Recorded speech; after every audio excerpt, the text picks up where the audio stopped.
Imagina un imperio tan vasto que sus fronteras parecían tocar los límites del mundo conocido, un imperio con carreteras que conectaban desiertos, montañas y bosques, con ciudades que brillaban en la noche, con ejércitos que hacían temblar a cualquiera que escuchara sus pasos. Ese imperio era Roma, y, sin embargo, por más glorioso que fuera, terminó fracturándose lentamente, como un gigante que se quiebra por dentro sin que nadie lo note hasta que ya es demasiado tarde. Esta es la verdadera historia de cómo el Imperio Romano dejó de ser uno solo y se fragmentó para siempre. Durante siglos, Roma funcionó como una máquina perfecta, tenía poder, orden, estabilidad. Era capaz de gobernar a millones de personas de diferentes culturas, idiomas y tradiciones. Pero lo que parecía fortaleza escondía una debilidad mortal. Era demasiado grande. Administrarlo todo desde una sola ciudad, desde un solo poder, desde un solo emperador.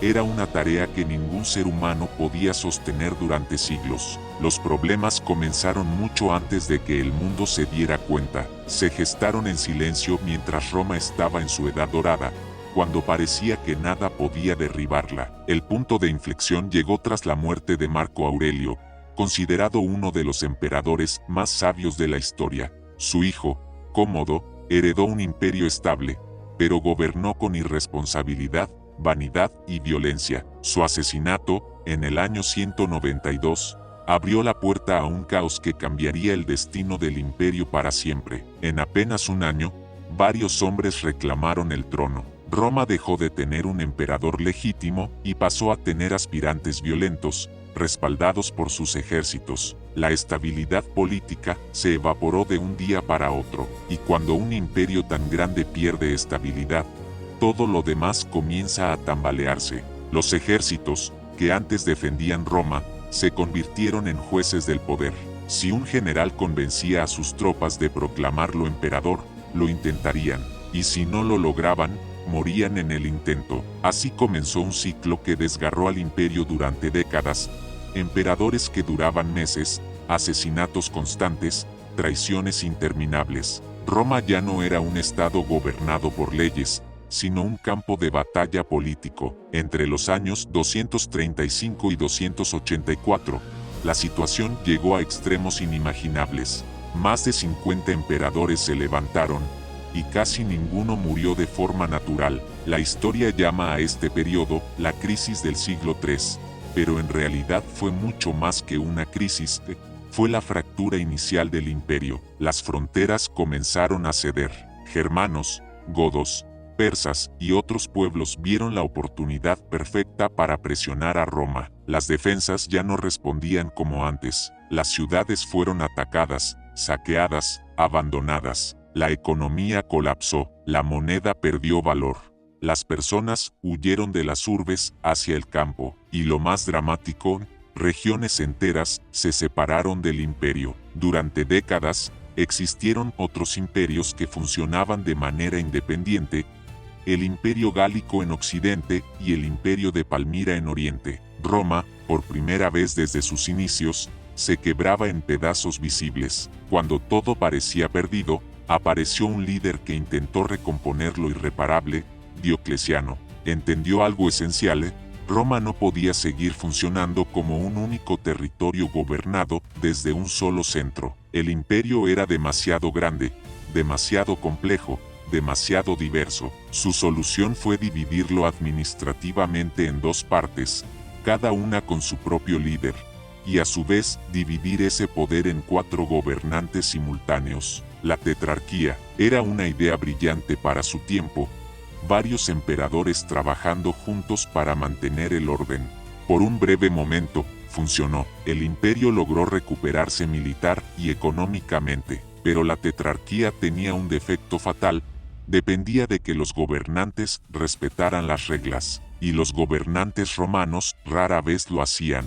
Cuando llegó el momento de retirarse o ceder poder, comenzaron las peleas. Cada tetrarca quería imponer a su sucesor o eliminar a sus rivales. Las guerras civiles regresaron, y en medio de este caos surgió un hombre con ambición suficiente para unificarlo todo: Constantino. Guerrero, estratega, político, derrotó a sus enemigos uno por uno y volvió a unir el imperio bajo un solo gobierno. Pero incluso él entendía que Roma, la ciudad eterna, ya no podía ser el centro del poder. Había perdido influencia, riqueza y población. Así que fundó una nueva capital, Constantinopla, una ciudad moderna, ubicada estratégicamente entre Europa y Asia, más rica y más defendible. Aunque nadie lo decía en voz alta, ese fue el momento en que la división entre Oriente y Occidente dejó de ser temporal. Era el inicio de dos mundos romanos distintos. En los siglos siguientes, el Imperio Romano de Occidente entró en una espiral de declive. Sus recursos eran menores, su población era menor, su ejército era más difícil de financiar, y sus territorios eran más vulnerables a ataques externos. Las invasiones bárbaras no fueron una avalancha repentina como suele imaginarse, sino un lento asentamiento de pueblos que buscaban refugio dentro del imperio. Visigodos, vándalos, suevos, ostrogodos. Muchos de ellos entraban como aliados, como pueblos autorizados a vivir en zonas romanas a cambio de protegerlas. Pero esa dependencia se volvió peligrosa. Con el tiempo, estos grupos comenzaron a tener más poder que el propio gobierno. Roma ya no controlaba sus fronteras, ya no controlaba sus ejércitos, ya no controlaba su destino. El fin llegó oficialmente en el año 476, cuando el último emperador de Occidente, Rómulo Augustulo, fue depuesto por Odoacro, un líder germano. Sin embargo, para quienes vivían en ese momento, no fue una caída dramática. No hubo un día en que el mundo se detuviera. Para ellos, el poder simplemente cambió de manos. Lo que llamamos caída fue, en realidad, el último hilo de una cuerda que llevaba siglos desgastándose. Mientras tanto, el Imperio Romano de Oriente prosperaba. Era más rico, más urbano, más comercial. Tenía mejores defensas, mejor administración y una capital prácticamente inexpugnable,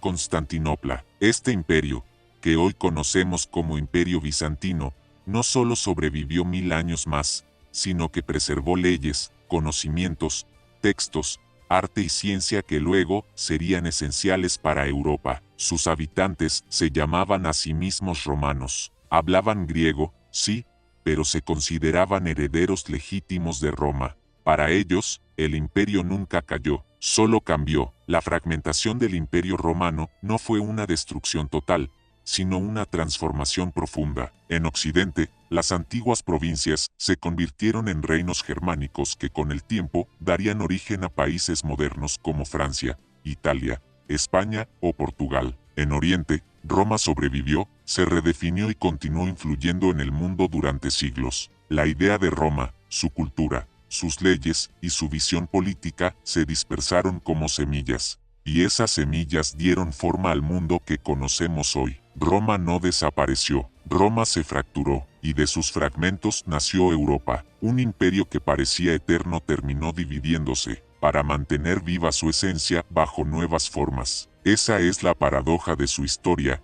Roma murió, pero nunca dejó de existir. Si este video te atrapó y quieres seguir explorando historias así de profundas y fascinantes, te invito a suscribirte ahora mismo. No te cuesta nada y me ayudas muchísimo a seguir creando contenido como este. Dale like si disfrutaste el viaje y activa la campanita para que YouTube te avise cada vez que suba un nuevo episodio. Créeme, lo que viene es incluso más épico, así que no te lo quieres perder. Suscríbete y nos vemos en el próximo video.